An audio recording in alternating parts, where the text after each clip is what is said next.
ଝେଲମ୍ ନଦୀରେ ସନ୍ଧ୍ୟା କୁଞ୍ଜ ବିହାରୀ ଦାସ। ଆସନ୍ତୁ ପ୍ରଥମେ କୁଞ୍ଜ ବିହାରୀ ଦାସ ଯିଏକି ଭ୍ରମଣ କାହାଣୀର ଲେଖକ ତାଙ୍କ ବିଷୟରେ ଜାଣିନେବା ସଂକ୍ଷିପ୍ତରେ। କୁଞ୍ଜ ବିହାରୀ ଦାସ ଜନ୍ମଗ୍ରହଣ କରିଛନ୍ତି 1914 ମସିହା। ତାଙ୍କର ମୃତ୍ୟୁବରଣ ହୁଏ 1994 ମସିହା। ଓଡ଼ିଆ ସାହିତ୍ୟକୁ ସମୃଦ୍ଧ କରିବାରେ ଡକ୍ଟର କୁଞ୍ଜ ବିହାରୀ ଦାସଙ୍କ ଅବଦାନ ଅତୁଳନୀୟ।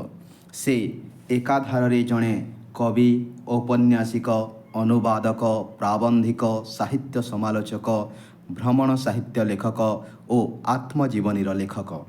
ଗବେଷକ ଭାବରେ ତାଙ୍କର ଖ୍ୟାତି ମଧ୍ୟ ସୁବିଦିତ। ତାଙ୍କ ସାରସ୍ୱତ ଜୀବନର ଶୁଭାରମ୍ଭ ହୋଇଥିଲା କବି ଭାବରେ। ଗଦ୍ୟ ପଦ୍ୟ ଉଭୟ କ୍ଷେତ୍ରରେ ସେ ଲେଖନୀ ଚାଳନା କରି ସୁନାମ ଅର୍ଜନ କରିଛନ୍ତି। କୁଞ୍ଜ ବିହାରୀ ଦାସଙ୍କ ରଚିତ କବିତାଗୁଡ଼ିକ ହେଉଛି ଛିନ୍ନମସ୍ତା, ପ୍ରଭାତୀ, କଳକଲ୍ଲୋଳ, ନବମାଳିକା। କାବ୍ୟ ହେଉଛି ଡୁଡୁମା, ବାଗ୍ରା। ଲୋକଗଳ୍ପ କଥାଟିଏ କହୁଁ, ଢଗଢମାଳି। ଉପନ୍ୟାସ ମଶାଣି ତୁଳସୀ, ମଣିମା ଶୁଣିମା ହେଉ। ଗଳ୍ପ ହସ କାନ୍ଦର ଗପ। ଆଲୋଚନା ହେଉଛି ସମାଲୋଚନା, ସାହିତ୍ୟ ଓ ସମାଲୋଚନା। ଜୀବନ ଚରିତ ରଚନା କରିଛନ୍ତି ଜୀବନୀ ଓ ଜୀବନ, ଜୀବନାୟନ। ଆତ୍ମଚରିତ ରଚନା କରିଛନ୍ତି ମୋ କାହାଣୀ। ଭ୍ରମଣ କାହାଣୀଗୁଡ଼ିକ ହେଲା ଲଙ୍କା ଯାତ୍ରୀ, ମୋ ସ୍ୱପ୍ନର କାଶ୍ମୀର ଇତ୍ୟାଦି ଓଡ଼ିଆ ସାହିତ୍ୟକୁ ସୁଶୋଭିତ କରିଛି। ଓଡ଼ିଶାର ପୁରପଲ୍ଲୀରେ ପ୍ରଚଳିତ ଅସଂଖ୍ୟ ଲୋକଗୀତ କାହାଣୀ ସଂଗ୍ରହ ଓ ସମ୍ପାଦନା କରି ସେ ସବୁ ପ୍ରକାଶ କରିବାରେ ପ୍ରଫେସର ଦାସଙ୍କର ଶ୍ରମ ଓ ସାଧନା ପ୍ରଶଂସନୀୟ। ଡକ୍ଟର କୁଞ୍ଜ ବିହାରୀ ଦାସ ପୁରୀର ରେଞ୍ଚ ଶାସନରେ ଜନ୍ମଗ୍ରହଣ କରିଥିଲେ। ଭ୍ରମଣ କାହାଣୀ ସମ୍ପର୍କରେ ପ୍ରଫେସର କୁଞ୍ଜ ବିହାରୀ ଦାସ ଦେଶ ବିଦେଶ ଭ୍ରମଣ କରି ଆପଣାର ଅନୁଭୂତି ଓ ଉପଲବ୍ଧିକୁ ଭ୍ରମଣ କାହାଣୀରେ ସ୍ଥାନିତ କରିଛନ୍ତି। ତାଙ୍କର ଭ୍ରମଣ କାହାଣୀଗୁଡ଼ିକ ସୁଖପାଠ୍ୟ ଓ କବିତ୍ୱପୂର୍ଣ୍ଣ। ମୋ ସ୍ୱପ୍ନର କାଶ୍ମୀର ତାଙ୍କର ଏକ ଉଲ୍ଲେଖଯୋଗ୍ୟ ଭ୍ରମଣ ପୁସ୍ତକ। ଝେଲମ୍ ନଦୀରେ ସନ୍ଧ୍ୟା ଏହି ଭ୍ରମଣ ଅଂଶଟି ମୋ ସ୍ୱପ୍ନର କାଶ୍ମୀର ଭ୍ରମଣ ଗ୍ରନ୍ଥର ଅଂଶବିଶେଷ। ଝେଲମ୍ ନଦୀ ହେଉଛି ସ୍ୱର୍ଣ୍ଣଗଭା, ଚିରସ୍ରୋତା। ଝେଲମ୍ ହେଉଛି ଶ୍ରୀନଗରର ଶ୍ରୀ। କାଶ୍ମୀରବାସୀ ଏହି ନଦୀର ପ୍ରଶଂସାରେ ଶତମୁଖ। ଶ୍ରୀନଗର କାଶ୍ମୀରର ହୃଦୟ। ଝେଲମ୍ ଏହି ଶ୍ରୀନଗରର ପ୍ରଧାନ ରକ୍ତବାହୀ ଧମନୀ। ଝେଲମ୍ ନଦୀର ଦୁଇ ପଟରେ ନଗରର ଦୁଇ ଅଂଶ ରହିଛି। ସମ୍ପର୍କ ସ୍ଥାପନ ପାଇଁ 7ଟି ସେତୁ ମଧ୍ୟରେ ଗଢ଼ାଯାଇଛି। ଝେଲମ୍ ନଦୀର ସନ୍ଧ୍ୟାର ଦୃଶ୍ୟ ଅବର୍ଣ୍ଣନୀୟ। ଲେଖକ ଝେଲମ୍ ନଦୀର ସନ୍ଧ୍ୟାର ବର୍ଣ୍ଣନା ଯେପରି ସୌନ୍ଦର୍ଯ୍ୟପୂର୍ଣ୍ଣ ସେହିପରି ଆକର୍ଷଣୀୟ। ଲେଖକ ଝେଲମ୍ ନଦୀରେ ସନ୍ଧ୍ୟାର ବର୍ଣ୍ଣନା ପରେ କାଶ୍ମୀରର ଗୋଟିଏ ଲୋକଗଳ୍ପର ଅବତାରଣା କରିଛନ୍ତି, ଯାହା କାଶ୍ମୀରର ଲୋକ ସାହିତ୍ୟର ସୂଚନା ଦିଏ। ଆସନ୍ତୁ ଏବେ ସମ୍ପୂର୍ଣ୍ଣ ପାଠ ପଢ଼ିବା। ଝେଲମ୍ କୂଳରେ, ଝେଲମ୍ ମା'ର କୋଳରେ ଶ୍ରୀନଗରବାସୀ ଲାଳିତ। ଏହାର କଳକଳ ଧ୍ୱନି କାହାର ଜୀବନ ସ୍ମୃତି କିବା ଜୀବନ୍ତ କରେ ନାହିଁ। ସଦା ପୂର୍ଣ୍ଣଜଳା ସୁନାବ୍ୟା କାଶ୍ମୀରବାସୀ ଏହି ନଦୀର ପ୍ରଶଂସାରେ ମୁଖର। ଅପ୍ରଶସ୍ତ ବୁଢ଼ା ବଳଙ୍ଗ ପରି ଏହାର ଆକାର, କିନ୍ତୁ ଜଳ ଗାଢ଼ ନୀଳ। ବଙ୍କେଇ ବଙ୍କେଇ ବୁଲି ବୁଲି ସମସ୍ତ ଶ୍ରୀନଗର ଅଞ୍ଚଳକୁ ସ୍ପର୍ଶ କରିଛି। ଝେଲମ୍କୁ ବାଦ୍ ଦେଲେ ଶ୍ରୀନଗରରୁ ଶ୍ରୀଟିକୁ ବାଦ୍ ଦେବାକୁ ହେବ। କାଶ୍ମୀର ରଙ୍ଗମଞ୍ଚର ପ୍ରଧାନ ନର୍ତ୍ତକୀ ଭୂମିକାରେ ସେ ଅଭିନୟ କରିଛି। ଶ୍ରୀନଗର କାଶ୍ମୀରର ହୃଦୟ। ଝେଲମ୍ ତା'ର ପ୍ରଧାନତମ ରକ୍ତବାହୀ ଧମନୀ। ଶ୍ରୀନଗରର ସମସ୍ତ ଶ୍ରୀ ପ୍ରାଣରେ ଅଙ୍କିତ କରିବା ଲାଗି ଆମର ଜଳଯାତ୍ରା। ଝେଲମ୍ କୂଳରେ, ଝେଲମ୍ ମା'ର କୋଳରେ ଶ୍ରୀନଗରବାସୀ ଲାଳିତ। ଏଠାରେ ଝେଲମ୍ ନଦୀର କୂଳକୁ ଝେଲମ୍ ମା'ର କୋଳ ବୋଲି କୁହାଯାଇଛି। ଭାରତରେ ନଦୀମାନଙ୍କୁ ମାଆର ସମ୍ବୋଧନ କରାଯାଇଥାଏ। ଏଠାରେ ଝେଲମ ନଦୀକୁ ଝେଲମ ମା ବୋଲି କୁହାଯାଇଛି। ଝେଲମ କୂଳରେ ଅର୍ଥାତ୍ ଝେଲମର ତଟ ଦେଶରେ ଝେଲମ ମାଆର କୋଳରେ ଶ୍ରୀନଗରବାସୀ ଲାଳିତ ପାଳିତ ହୋଇଛନ୍ତି। ଏହି ନଦୀର କଳକଳ ଧ୍ୱନି ସମସ୍ତଙ୍କର ଜୀବନ ସ୍ମୃତିକୁ ଜୀବନ୍ତ କରୁଥାଏ। ତେଣୁ ଲେଖକଙ୍କ ଭାଷାରେ ଏହି କଳକଳ ଧ୍ୱନି କାହାର ଜୀବନ ସ୍ମୃତି କିମ୍ବା ଜୀବନ୍ତ କରେ ନାହିଁ। ଝେଲମ ନଦୀର ଜଳ ପୂର୍ଣ୍ଣ ଜଳା ଅର୍ଥାତ୍ କେବେ ଜଳର ଅଭାବ ନାହିଁ। ଜଳରେ ପରିପୂର୍ଣ୍ଣ ସୁନାବ୍ୟା ଅର୍ଥାତ୍ ଡଙ୍ଗା ଚଳାଇବା ଯୋଗ୍ୟ ଏହି ନଦୀ। ତ କାଶ୍ମୀରବାସୀ ଏହି ଝେଲମ ନଦୀର ପ୍ରଶଂସାରେ ମୁଖରିତ ହୋଇଥାନ୍ତି। ଅପ୍ରଶସ୍ତ ବୁଢ଼ା ବଳଙ୍ଗ ନଦୀ ପରି ଏହି ଝେଲମ ନଦୀର ଆକାର। ଜଳ ହେଉଛି ଗାଢ଼ ନୀଳ। ବଙ୍କେଇ ବଙ୍କେଇ ବୁଲି ବୁଲି ସମସ୍ତ ଶ୍ରୀନଗର ଅଞ୍ଚଳକୁ ସ୍ପର୍ଶ କରିଥାଏ ଝେଲମ ନଦୀ। ଝେଲମକୁ ଯଦି ଆମେ ବାଦ୍ ଦେବା, ଝେଲମକୁ ଆମେ ଯଦି ଅଲଗା କରିଦେବା ଶ୍ରୀନଗର ଠାରୁ, ତାହେଲେ ଶ୍ରୀନଗରର ଶ୍ରୀକୁ କାଟିଦେବାକୁ ହେବ।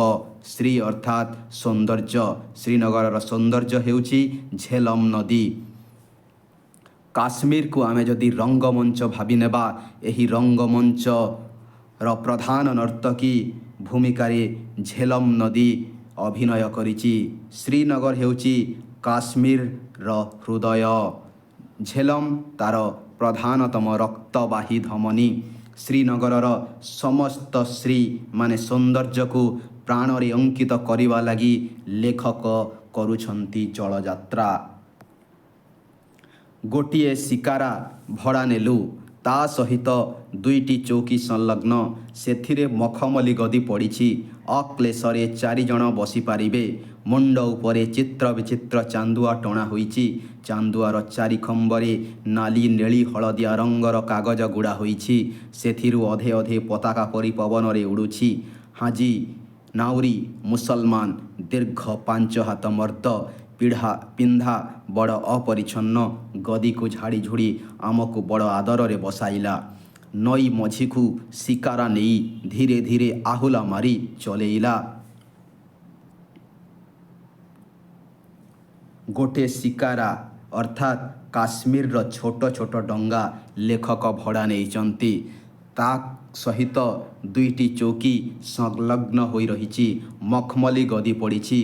ଅକ୍ଲେଶରେ ବିନା କଷ୍ଟରେ 4 ଜଣ ସେହି ଶିକାରାରେ ବସିପାରିବେ। ମୁଣ୍ଡ ଉପରେ ଚିତ୍ର ବିଚିତ୍ର ଚାନ୍ଦୁଆ ଟଣା ହୋଇଛି। ଚାନ୍ଦୁଆର 4 ଖମ୍ବରେ ନାଳି ନେଳି ହଳଦିଆ ରଙ୍ଗର କାଗଜ ଗୁଡ଼ା ହୋଇଛି। ସେଥିରୁ ଅଧେ ପତାକା ପରି ପବନରେ ଉଡ଼ୁଛି। ଧରି ନିଅନ୍ତୁ ଏଇଟା ଡଙ୍ଗା। ଏଥିରେ 4ଟି ଖମ୍ବ, 4ଟି ଖମ୍ବରେ 2ଟି ଚୌକି ସଂଲଗ୍ନ ହୋଇ ରହିଛି। ଅକ୍ଲେଶରେ 4 ଜଣ ବସିପାରିବେ।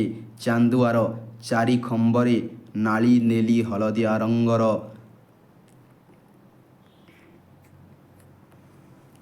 ପତାକା ପବନରେ ଉଡ଼ୁଛି। ଏହାକୁ ଚଲାଉଛି ହାଜି ନାମକ ଏକ ମୁସଲମାନ ନାଉରୀ।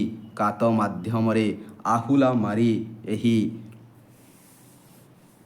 ଶିକାରାକୁ ଚଳାଯାଉଛି। ବହୁ ଅଚଳ ଆଉ ଅଚଳନ୍ତି ହାଉସ୍ ବୋଟ୍ ମଝିରେ ଚାଲିଲା ଆମର ଶିକାରା। ପଛେଇ ରହିଲା ଗୋଟି ଗୋଟି ସୌଧ, ଉଦ୍ୟାନ, ସେତୁ ଆଉ ଘାଟ। ବହୁ ଚଳ ଆଉ ଅଚଳ ବୋଟ୍ ରହିଛି। ସେହି ଚଳ ଆଉ ଅଚଳ ବୋଟ୍ ମଧ୍ୟରେ ଲେଖକଙ୍କର ବୋଟ୍ ଚଲେଇଛି ହାଜି ନାଉରୀ।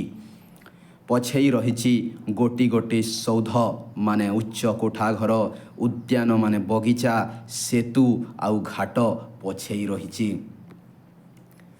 ନଦୀର 2 ପଟେ ନଗରର 2 ଅଂଶ ରହିଅଛି।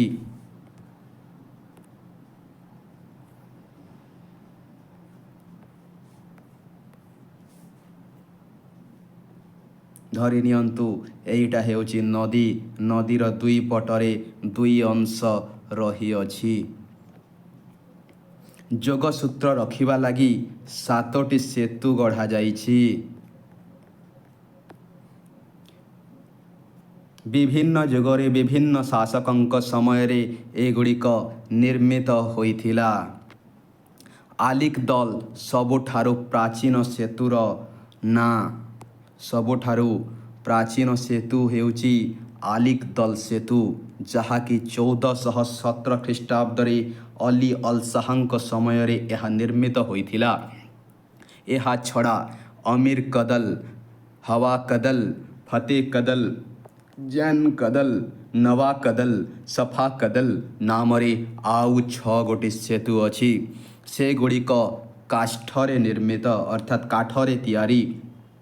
ଶ୍ରୀନଗରସ୍ଥ ଝେଲମ ନଦୀର ଜଳଯାତ୍ରା କଲେ ଏହି 7ଟି ସେତୁ ପାର ହେବାକୁ ହୋଇଥାଏ। 7ଟି ସେତୁ ପାର ହେବାକୁ ହୋଇଥାଏ। ବଡ଼ ବଡ଼ ବ୍ୟାଙ୍କ, ବିଦ୍ୟାଳୟ, ହୋଟେଲ, କଲେଜ, ମନ୍ଦିର, ମସଜିଦ, ଗୋଦାମ, କାରଖାନା ଝେଲମ କୂଳକୁ ଆବରି ରହିଛି। ଅହରହ ଯାତ୍ରୀ ଆଉ ବାଣିଜ୍ୟ ତରି ଏହି ନଦୀରେ ଯାତାୟାତ କରୁଛନ୍ତି। କେଉଁଠି କୂଳଲଗା ହାଉସବୋଟରେ ଦୋକାନ ବସିଛି। କାର୍ପେଟ, ଶାଲ, କାଠ ଆଉ କାଗଜରେ ତିଆରି ବିବିଧ ଜିନିଷ ସଜା ହୋଇଛି। ଲୋକେ ଶିକାରରେ ଆସି ଜିନିଷପତ୍ର ଖରିଦି କରି ନେଉଛନ୍ତି। କେଉଁଠି ନୌକାରେ ଗୋଟିଏ ଗୋଟିଏ ପରିବାର ବାସ କରୁଛନ୍ତି। ବାହାର ଜଗତ ସହିତ ମିଶିବାର ସୁଯୋଗ ନାହିଁ। ଏ ଜଳଗୃହରେ ଛୋଟ ଛୋଟ ପିଲାମାନେ ଖେଳୁଛନ୍ତି। ଭାଇ ସଙ୍ଗେ ଭଉଣୀ। ବଡ଼ ବିଚ୍ଛିନ୍ନ ଏ ଜୀବନ। ଚୌଦିଗରେ ଜଳଯାତ୍ରୀବାହୀ ନୌକା ବା ବୃହତ୍ ସୌଧ ଘରଣୀ ହାଉସବୋଟ ଓଳାଉଛି। ଉତ୍ତର ଦିଗକୁ ଅନାଉଛି। ଘରଣୀ ଉତ୍ତର ଦିଗକୁ ଅନାଉଛି। ବେଲ ବୁଡ଼ିଲା, ସେ କାହିଁକି ଆସିଲେ ନାହିଁ? ଆର ତୁଠରେ ପ୍ରୌଢ଼ାଟିଏ ପଥର ଉପରେ ଲୁଗା ଥୋଇ ପିଟଣାରେ ବାଡ଼ଉଛି। ଏଠି ଏଇ ଧରଣର ଲୁଗା କଚା ହୁଏ, ଶ୍ରମ ଉଣା ହୁଏ। ହାତରେ ଥଣ୍ଡା ପାଣି ଲାଗେ ନାହିଁ। ଘାଟ ନୌକାରୁ ଖଲାସି ଜିନିଷପତ୍ର ଉଠାଇ ନେଉଛି। କୂଳରେ ବସି ବୁଢ଼ା ପଠାଣ ଧୂଆଁ ଖାଉଛି। ଛାତିଯାଏ ଲମ୍ବିଛି ତାର ଦାଢ଼ି। ଛେଳି ଜଗା ଟୋକା ଛେଳି ପଲ୍ହ ଅଣାଇ ଆଣୁଛି। ଛେଳି ଜଗା ଟୋକା ମାନେ ଯିଏ ଛେଳି ସକାଳୁ ଚରେଇ ନେଇଛି ଆଉ ଛେଳିକୁ ଜଗି ତାକୁ ଚରେଇ ଛେଳି ପଲ୍ହ ଅର୍ଥାତ୍ ଛେଳି ଗୋଠକୁ ଅଡ଼ାଇ ଆଣୁଛି। ପୋଲ ଉପରେ ଟାଙ୍ଗା ଧାଇଁଛି। ଟାଙ୍ଗା କହିଲେ ଘୋଡ଼ା ଚାଳିତ ଏକ ଗାଡ଼ି।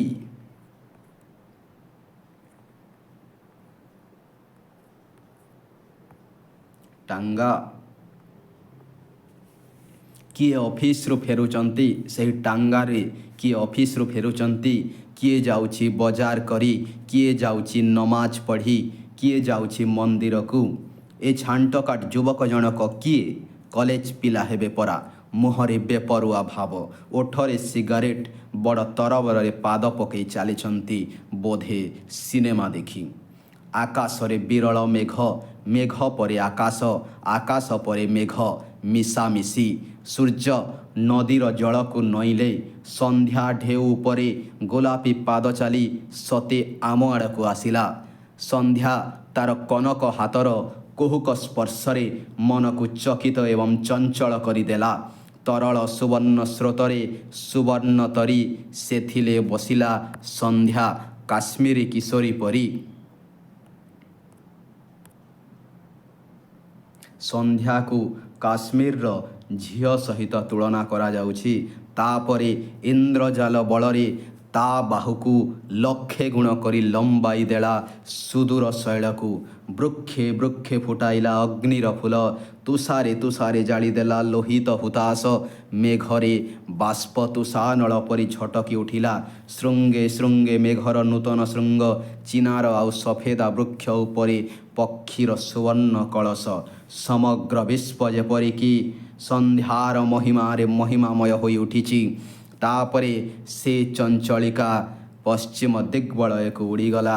ହିମାଦ୍ରିର ସହସ୍ର ଶୃଙ୍ଗକୁ ସିନ୍ଦୁରିତ କରି ଶେଷରେ ଗୋଟିଏ ବିନ୍ଦୁ ହୋଇ ନିଭିଗଲା। ଶ୍ରୀନଗରରେ ଅଜସ୍ର ତାରା ଜଳି ଉଠିଲେ। ଶିକାରା ଆମର ମୁଖ ଫେରାଇଲା। ସ୍ରୋତର ବିପରୀତ ଦିଗରେ ନୌକା ଚାଲିଲା ଧୀରେ, ଅତି ଧୀରେ। ଚିତ୍ତ କ୍ଳାନ୍ତ, ଅବସନ୍ନ। ଲେଖକ କହିଲେ, ହାଜି ତୁମ ଦେଶର ଗୋଟିଏ ଗଳ୍ପ କହ। ହାଜି କହିଲା, ବାବୁ ମୁଁ ମୂର୍ଖ ଲୋକ, କି ଜାଣେ। କହିଲି, ହଁ ରେ, ପିଲାଦିନେ ବାପା ମାଆଙ୍କଠୁ କେତେ ଗଳ୍ପ ଶୁଣିଥିବୁ, କହ, ଗୋଟିଏ କହ। ଆଜି ଦେଖିଲା ଆମେ ଛାଡ଼ିବୁ ନାହିଁ।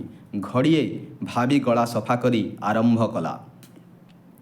ରାଜା ପୁଅ ମନ୍ତ୍ରୀ ପୁଅ ସଙ୍ଗାତ ଦିହିଁଙ୍କ ଭିତରେ ପାଣି ଗଳେ ନାହିଁ। ଜଣେ ଜଣକୁ ଦଣ୍ଡେ ନ ଦେଖିଲେ ବାଉଳା ମାନେ ପାଗଳ ହୋଇଯାଆନ୍ତି। ଏକା ମନ ଏକା ପ୍ରାଣ। କାହା ମନରେ କେଉଁ କଥା ଉଇଁଲେ ସଙ୍ଗେ ସଙ୍ଗେ ଫେଡ଼ି ନ କହି ରହିପାରେ ନାହିଁ। ଏମିତି ସୁଖର ଦିନ ସୁଖରେ ବୋହିଯାଏ। ଦିନେ ମନ୍ତ୍ରୀ ପୁଅ ଦେଖିଲା ରଜା ପୁଅ ଏଡ଼େ ମୁହଁ କରି ବସିଛି। କହିଲା, ସଙ୍ଗାତେ, ତୁମକୁ କେଉଁ କଥା ଅପୂର୍ବ? ହଜିଗଲେ ଖୋଜିଦେବି, ଭାଙ୍ଗିଗଲେ ଗଢ଼ିଦେବି, ସରଗର ଚାନ୍ଦ କହିଲେ ଦୁଆରେ ଆଣି ହାଜର କରିବି। ମୁଁ ଥାଉ ଥାଉ ତୁମର କି ଦୁଃଖ? ରଜା ପୁଅ କହିଲା, ସଙ୍ଗାତେ, କାଲି ରାତିରେ ସପନ ଦେଖିଛି। ଚନ୍ଦ୍ର ଉଦିଆ ପରି ରୂପ, କେଉଁ ଦେଶର ରାଜଜେମା ଫୁଲ ସଙ୍ଗେ ଗେଲେଇ ଲୁଟେଇ ହେଉଥିଲା। ପ୍ରଜାପତି ପଛରେ ଗୋଡ଼ାଉଥିଲା। ମୋତେ ଦେଖିଲା ପଦେ କଥା ହେଲେ କହନ୍ତା, ଆଡ଼ ଆଖି ହାଣି ଦେଇଗଲା। ଗଲା କୁଆଡ଼େ ଉଭେଇ ଗଲା। ସେଇ କାହିଁ ନ ଦେଖିଲା ରୂପ, ମୋ ଆଖି ଆଗରେ ନାଚୁଛି ତା ରୂପ। ତାକୁ ଆଣି ନ ଦେଲେ ମୋ ଆଶା ଛାଡ଼। ମନ୍ତ୍ରୀ ପୁଅ ପଚାରିଲା, ମନେ ଅଛି କେଉଁ ଦିଗରେ ସେ ବଗିଚା? ରଜା ପୁଅ କହିଲା, ମୋ ଆଖି ଆଗରେ ତ ବାଟଘାଟ ସବୁ ଦିଶି ଯାଉଛି। କେମିତି ସେ କନ୍ୟା ପ୍ରାପ୍ତ ହେବ ଉପାୟ କର। ତାକୁ ଦେଖିଲା ବେଳକୁ ମୋତେ ଦାନା ପାଣି ରୁଚୁନାହିଁ। କୁଆଁ ତରା ଝଟକୁଛି। ରଜା ପୁଅ ମନ୍ତ୍ରୀ ପୁଅ ଘୋଡ଼ାଶାଳରୁ ଭଲ ଭଲ ଘୋଡ଼ା ଦୁଇଟି ବାଛିଲେ। ପିଠିରେ ବସି କରଡ଼ା ମାରିଲେ। ବଣ ବୁଦା ନଈ ପାହାଡ଼ ଡେଇଁ ଘୋଡ଼ା ଧାଇଁଲେ। ବେଳ ରତ ହେଉଛି। ଗୋଟିଏ ମୁଲକରେ ପହଞ୍ଚିଲେ। ଓସାରିଆ ରାସ୍ତା, ଦି ପାଖେ ଉଞ୍ଚ ଉଞ୍ଚ କୋଠା ଘର। ସବୁଠାରୁ ବଳି ଯେଉଁ କୋଠାଟି ଉଞ୍ଚ, ତା ସିଂହ ଦୁଆରେ ଘୋଡ଼ାରୁ ଓହ୍ଲାଇଲେ। ଜଗୁଆଳି ଆଖରେ ଧୂଳି ଦେଇ ରଜାଙ୍କ ବଗିଚାରେ ପଶିଲେ। ଫୁଲର ସଂସାର, କିଏ ଫୁଲ କିଏ ପ୍ରଜାପତି ବାରି ହେଉନାହିଁ। ଯେମା ପବନ ଦୋହଲା ଗଛ ବୃକ୍ଷର ଶାଗୁଆ ଢେଉକୁ ଚାହିଁଛି ଯେମିତି ରଜା ପୁଅ ଉପରେ ଆଖି ପଡ଼ିଛି। ଅଲରା ବାଳକୁ ସଜାଡ଼ି ଦେଇ ଦେ ଦୌଡ଼। ସ୍ୱପ୍ନରେ ଯେଉଁ ରୂପର ଛାଇ ଫୁଟିଥିଲା, ସତରେ ଆଖି ଆଗରେ ସହସ୍ର ଗୁଣରେ ଝଟକି ଉଠିଲା। ତା ଦେଖି ରଜା ପୁଅର ଚେତା ବୁଡ଼ି ଯାଇଛି। ମନ୍ତ୍ରୀ ପୁଅ ବିଞ୍ଚା ବିଞ୍ଚି କରି ତାକୁ ଚେତା କଲା। ବୋଧଶୋଧ ଦେଇ ଗୋଟିଏ ଜାଗାରେ ରଖେଇଲା। ନିଜେ ଜଣେ ପିଠା ବିକାଳି ଘରେ ରହିଲା। ତାକୁ କେତେ ଧନ ଦରବ ଦେଲା। କେତେ ଗୁଡ଼ିଏ ଭଲ ଭଲ ପିଠା କରି ତା ହାତରେ ରାଜଜେମା କତିକି ପଠାଇଲା। ରାଜଜେମା ପିଠା ଖାଇ କହିଲା, ତୋ ପିଠା ପରି ତ ଲାଗୁନାହିଁ। ସତ କହ, ଏ ପିଠା କିଏ କରିଛି?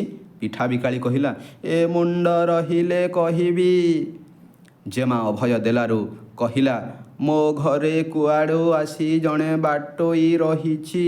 ଏ ପିଠା ତୁମ ପାଇଁ ଅଲଗା କରି ସେ ପଠାଇଛି। ଜେମା କହିଲା, ତାକୁ ଆଣି ଶୀଘ୍ର ଏଠି ହାଜର କର। ମନ୍ତ୍ରୀ ପୁଅ ତାପରେ ସ୍ତ୍ରୀ ବେଶରେ ଜେମାଙ୍କ ଉଆସରେ ପହଞ୍ଚିଲା। କହିଲା, ଅମକ ଦେଶର ରାଜପୁଅ ତୁମ ଲାଗି ଝୁରି ମରୁଛି। ତା ଜୀବନରେ ଆଉ ଆଶା ନାହିଁ। ତୁମର ପଦିଏ କଅଁଳ କଥା ହୁଏତ ତାଙ୍କୁ ଜୀବଦାନ ଦିଅନ୍ତା। ଉଆସରୁ ଡାକେ। ବାଟରେ ଗୋଟାଏ ଅସଣା ଘରେ ସେ ପଡ଼ିଛି। ପେଟରେ ଭୋକ ନାହିଁ, ଆଖିରେ ନିଦ ନାହିଁ। ତାକୁ ଥରୁଟିଏ ଦେଖାଦିଅ। ତା ଦେହରେ ଜୀବ ପଶୁ। ଜେମାର ହୃଦୟ ବଡ଼ କୋମଳ। ଛାର ତା ଲାଗି ରଜା ପୁଅର ପ୍ରାଣ ଯିବ। ପ୍ରାଣ ଗଲେ ସେ ଦୋଷ କାହାକୁ ଲାଗିବ? ଜେମାକୁ ତ। କହିଲା, ଯାଅ, ଆଜି ରାତି 10 ଘଡ଼ି ଠେଇଁ ମୁଁ ରଜା ପୁଅକୁ ଦେଖା ଦେଇ ଆସିବି। ଖୁସି ମନରେ ମନ୍ତ୍ରୀ ପୁଅ ଫେରିଲା। ରଜା ପୁଅର ଆନନ୍ଦ କହିଲେ ନ ସରେ।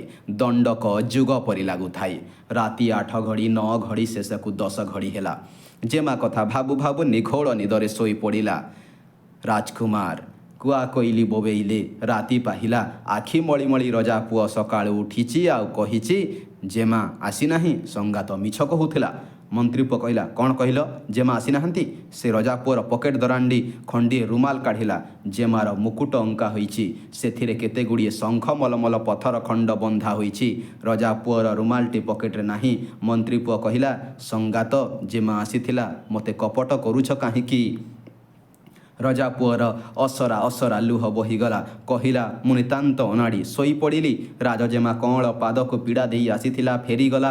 କ'ଣ ସେ ଭାବିଥିବ, କଅଁଳ ମନକୁ କେତେ ବାଧିଥିବ। ୟା କହି ଗାଲରେ 2 ଚଟକଣି ମାରିଦେଲା।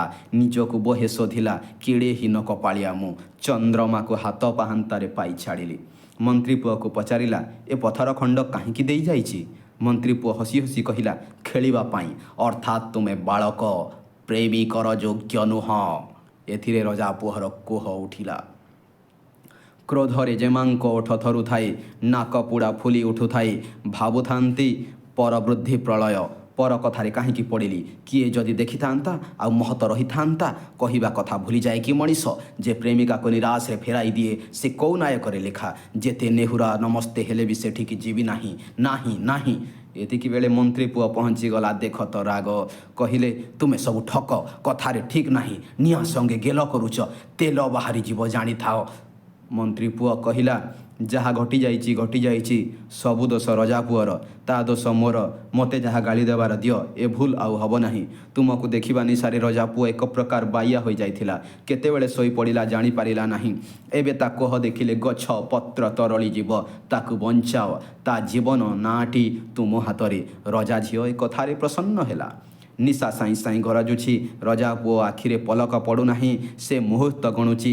ଚଲାପଥ ଆଲୁଅ କରି ଯେମା ପହଞ୍ଚିଲା। ରଜା ପୁଅର ଆଖିରେ ସେ ରୂପ ଚରିଗଲା। ଯେଉଁଠି ପଡ଼ିଲା ସେଠି ଲାଖିଲା, ଯେଉଁଠି ଲାଖିଲା ସେଠି ଲାଗି ରହିଲା। ଯେମା ବି ରଜା ପୁଅର ରୂପରୁଚିରେ ଖୁସି ହୋଇଗଲା। ଦିହିଁଙ୍କ ମନ ଯେତେବେଳେ ମିଳିଗଲା ହସିଲେ ଯେଉଁଠି ହସିବା ଦରକାର ନାହିଁ। କଥାବାର୍ତ୍ତା ହେଲେ ଯାହାର କିଛି ଅର୍ଥ ନାହିଁ। ଆଳାପ ଆମୋଦ ହସ ଖୁସି। ଈର୍ଷା ଭାଗ୍ୟ ଦେବତା ଏହା ସହିପାରିଲା ନାହିଁ। କଟୁଆଳ ନଗର ପରିକ୍ରମା କରୁଥିଲା। ତା କାନରେ ଏ ଶବ୍ଦ ବାଜିଲା। ସେ କାନେଇଲା, ଏତେ ରାତିରେ କିଏ ଏମିତି ହେଉଛି? ଓ, ଏ ଯେ ଯେମାଙ୍କ କଣ୍ଠସ୍ୱର। ସତେ ତ ଯେମା। ଜଗୁଆଳୀଙ୍କୁ ହୁକୁମ ଦେଲା, ଏ ଦୁହିଁଙ୍କୁ ବନ୍ଦୀ କର। ରଜା ପୁଅ ରଜା ଝିଅ କଏଦୀଖାନାରେ ରହିଲେ। ମନ୍ତ୍ରୀ ପୁଅ ଏ ଉଦନ୍ତ ପାଇ ମହାଭାବନାରେ ପଡ଼ିଲା। କଥା ଫୁଟି ଆରା ହେଲେ କିଏ ଆଉ ମୁଣ୍ଡ ରହିବ? ଯୋଉସିଲା ଉପାୟରେ ୟାଙ୍କୁ ଉଦ୍ଧାର କରିବାକୁ ହେବ। ବୁଦ୍ଧି ହେଉଛି ବଳ। ଭାବି ଭାବି ଶେଷକୁ ଗୋଟେ କୌଶଳ କଲା। ପୁରୁଷ ବେଶ ଓହ୍ଲେଇ ଗୋଟିଏ ବୁଢ଼ୀ ବେଶ ଧଇଲା। ଅଣ୍ଟା ନଇଁ ପଡ଼ିଛି, ଗୋଟିଏ ପିଠା ଟୋକେଇ କାଖେଇଛି, ହାତରେ ଖଣ୍ଡିଏ ବାଡ଼ି। ଯାଇ କଏଦୀଖାନା ଫାଟକରେ ପହଞ୍ଚିଲା। ଜଗୁଆଳୀଙ୍କି ଦେଖି କହିଲା, ଆରେ ପୁଅ, ପଛକୁ କିଛି ଦିଶୁନାହିଁ। ହୁଡ଼ାକୁ ବାଟ ଖୋଜିଲିଣି। ଭାବିଲି ଧନ ଦରବ କ'ଣ ମଶାଣିକି ନେବି, କାହା ଉପକାରରେ ଲାଗୁ। ହେଲେ ଏ କଏଦୀ ଘର ଦୁଆର ଛାଡ଼ି କେତେ ହୀନିମାନରେ ଅଛନ୍ତି। କିଏ ତାଙ୍କୁ ଭଲ ମନ୍ଦ ରାନ୍ଧି ଦଉଛି। ପିଠା ଦିଟା ହେଲେ ଦେଇ ଆସେ, କଇଲାଣ କରିବେ, ଧର୍ମ ହେବ। ଜଗୁଆଳୀ ବିଚାରିଲେ, ସେ ତ ପିଠା ଦେବ, ଆମର କ'ଣ ହେଉଛି? ଛାଡ଼ିଦେଲେ। ବୁଢ଼ୀ ଭିତରକୁ ଗଲା।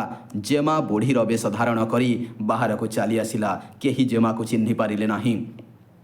ଏ ମଧ୍ୟରେ କଟୁଆଳ ଯାଇ ରାଜାଙ୍କୁ ଜଣାଇଲା, ମହାରାଜ ଏମିତି ଏମିତି କଥା। ଛାମୁ ସ୍ୱଚକ୍ଷୁରେ ଦେଖନ୍ତୁ। ଯେମା ତାଙ୍କର ଦେବୀ ପ୍ରତିମା, ସେ ଅବାଟକୁ ଯିବେ? ଏକଥା ରଜାଙ୍କୁ ପ୍ରତ୍ୟୟ ହେଲା ନାହିଁ, ବିଶ୍ୱାସ ହେଲା ନାହିଁ। ତଥାପି ସେ ଗଲେ। କଟୁଆଳ ସହିତ କଏଦୀ ଘରେ ପହଞ୍ଚିଲେ। କଟୁଆଳ ଯେମାଙ୍କୁ ଚିହ୍ନଟ କଲା। ରଜା ଓଢ଼ଣା ଖୋଲି ଦେଖନ୍ତି ତ ଆଉ କିଏ ଜଣେ, ଯେମା ନୁହନ୍ତି। ରଜା ଗୋଜା ଚଟକିନେ ଆଖିକି ନିଆଁ ଚହଟିଗଲା। ତରବାରୀ କାଢ଼ି ସଙ୍ଗେ ସଙ୍ଗେ କଟୁଆଳକୁ ଚୋଟେଇ ଦେଲେ। କଟୁଆଳ ମୁଣ୍ଡ ରକ୍ତ ସରସର ହୋଇ ଭୂଇଁରେ ଲୋଟିଲା। ରଜା ପୁଅ ଆଉ ମନ୍ତ୍ରୀ ପୁଅର ବେଡ଼ି କଡ଼ି ଖୋଲିଦେଲେ। ଗୋଟିଏ ପଡ଼ୋଶୀ ରାଜ୍ୟର ରଜା ପୁଅ ସଙ୍ଗେ ରଜା ଝିଅର ପାଟମୁଦି ହୋଇଥିଲା। ଆଜି ମଙ୍ଗଳ କୃତ୍ୟ। ମନ୍ତ୍ରୀ ପୁଅର କ'ଣ ହୋଇଗଲା? ଏତେ କଷ୍ଟ କରି କି ଫଳ ହେଲା? ସମୟ ଯେ ଆଉ ନାହିଁ। କ'ଣ କରିବି? ବୋଇଲା, ଉପାୟ କର ନାନା ମତେ, ଫଳିବ କର୍ମର ଆୟତେ। ମନ୍ତ୍ରୀ ପୁଅ ଉପାୟ ପାଞ୍ଚିଲା। ଏଣେ ରାଜଧାନୀରେ ମଣିମାଣିକ୍ୟ ଖଞ୍ଜ ସୁନାର ତୋରଣ ବନ୍ଧା ହେଲା। ଦ୍ୱାରେ ଦ୍ୱାରେ କଦଳୀ ଗଛ ପୋତା ହେଲା। ପୂର୍ଣ୍ଣ କୁମ୍ଭ ରଖା ହେଲା। ବାଇଦ ବର କାଠ ବାଜିଲା। ବର ଆସିଲା। ବେହେଘର ହେଲା। ବରକନ୍ୟା ବିଦା ହୋଇ ଚାଲିଗଲେ।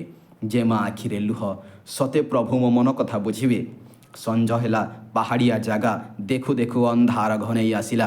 ବରଯାତ୍ରୀ କହିଲେ, ଏଇଠି ଡେରା ପକାଅ, ଆଜି ରାତିକ ରହଣି ହେଉ। ସୁନା ଛାଣି ହାତୀଦାନ୍ତର ପାଲିଙ୍କି ରହିଲା।